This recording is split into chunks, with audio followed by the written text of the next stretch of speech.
সদৌখন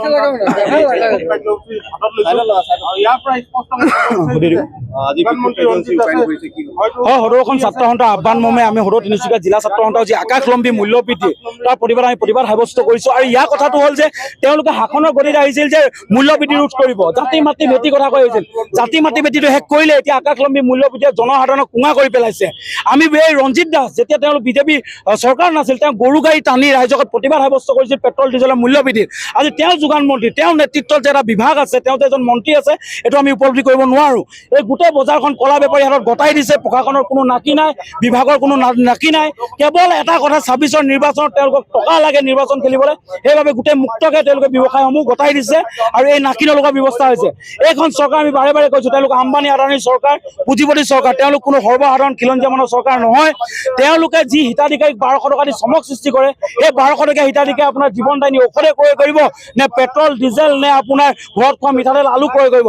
আচলতে ৰঞ্জিত দাসে যোগান মন্ত্ৰী আৰু মুখ্যমন্ত্ৰীয়ে বিজেপিৰ তৃণমূল কৰ্মীসকলক ঘৰলৈ গৈ এবাৰ সোধকচোন, এই যে যিটো বিভাগ, এই যি বিভাগৰ যি এনেকুৱা অটপালি চলিছে, যি মূল্য বৃদ্ধি, এই মূল্য বৃদ্ধি তেওঁলোক থাকিব পাৰিছে জানো?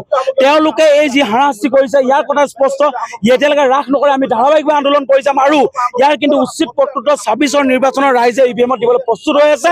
তেওঁলোকৰ ইয়াৰ প্ৰত্যুত্তৰ পাই বুজি পাব ৰাইজৰ লগত অন্যায় কৰিলে কি ধৰণৰ পৰ্যায়লৈকে যাব পাৰে, আৰু স্পষ্টকৈ আমি সকীয়াই দিছোঁ। আৰু এই জিলা প্ৰশাসনক আমি এবাৰ আহ্বান জনাইছোঁ, যিসকল কলা বেপাৰীয়ে এই ধৰণৰ 2 নম্বৰী কাম কৰে তেওঁলোকক নাকি লগাব লাগে, অন্যথা আমি কিন্তু জিলা ছাত্ৰ সন্থাই নিজাববীয়াকৈ ব্যৱস্থা ল'বলৈ বাধ্য হ'ম।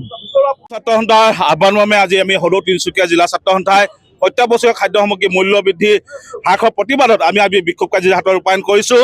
আমাৰ স্পষ্ট কথা যে অত্যাৱশ্যকীয় খাদ্য সামগ্ৰী যেনে আলু, পিঁয়াজ, তেল, দাইল আৰম্ভ কৰি কিন্তু যি নিত্য সামগ্ৰী প্ৰয়োজনীয় সামগ্ৰীসমূহ যিবোৰ আকাশলম্বী মূল্য বৃদ্ধি কিন্তু সাধাৰণ ৰাইজক জুৰুলা কৰিছে।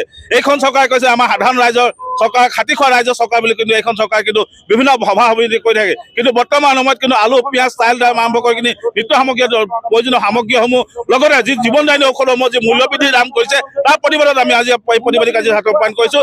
কিয়নো এইখন অসম হয়, এইখন অসমত এইখন যে যোগান বিভাগ আছে, অসমৰ ৰাইজে পাহৰি গ'ল। কিয়নো অসমৰ প্ৰতিটো সিদ্ধান্ত বা বিভাগত যদি সিদ্ধান্ত যদি দিবলগীয়া হয়, হিমন্ত বিশ্ব শৰ্মা ডাঙৰীয়া দিবলগীয়া হয়। কিয়নো অসমত যে যোগান মন্ত্ৰী ৰঞ্জিত দাস আছে, অসমৰ ৰাইজে পাহৰি গৈছে। সেইকাৰণে আজি প্ৰতিবাদস্থলীৰ পৰাই অসমৰ যোগান মন্ত্ৰী আৰু মুখ্যমন্ত্ৰী আমি স্পষ্ট জনাব বিচাৰিছোঁ যে অত্যাৱশ্যকীয় খাদ্য সামগ্ৰী মূল্য বৃদ্ধি অতিশীঘ্ৰে হ্ৰাস কৰক। যদি তেখেতসকলে হ্ৰাস কৰিব নোৱাৰে, তেন্তে আমাৰ সন্দেহ আছে যে তিনিচুকীয়া জিলাতে হওক বা অসমৰ কলা ব্যৱসায়ীসকলৰ লগত আমাৰ ৰাজনীতিক ব্যক্তিসকলৰ লগত কিবা বুজাপৰা আছে নেকি? তেখেতসকলৰ স্ব ইচ্ছা যদি আলু, পিঁয়াজ, দাইল যদি নিজৰ খিয়াল খুঁজি মতে দাম বৃদ্ধি কৰিব পাৰে, যোগান যে বিভাগটো আছে, সেই কিন্তু আজিৰ দিনত কিন্তু আমাৰ তিনিচুকীয়া জিলাত কিন্তু যোগান বিভাগ এটা আছে, সেই অসমৰ ৰাইজে পাহৰি গৈছে। সেইকাৰণে আপোনালোকৰ জৰিয়তে মই স্পষ্টভাৱে জনাব বিচাৰিছোঁ যে এইখন চৰকাৰ বিভিন্ন ধৰণৰ কাম আঁচনিৰ কথা কৈ থাকে।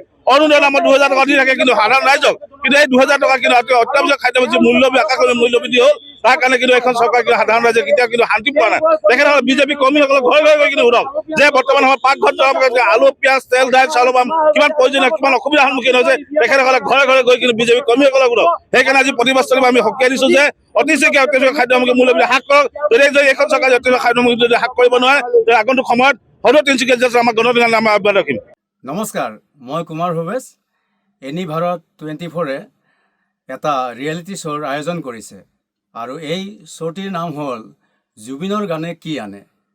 এনি ভাৰত 24লৈ মোৰ শুভকামনা থাকিল আৰু আপোনালোকক অনুৰোধ জনাইছোঁ এই অনুষ্ঠানটিলৈ আহক আৰু সহযোগিতা আগবঢ়াওক। ধন্যবাদ।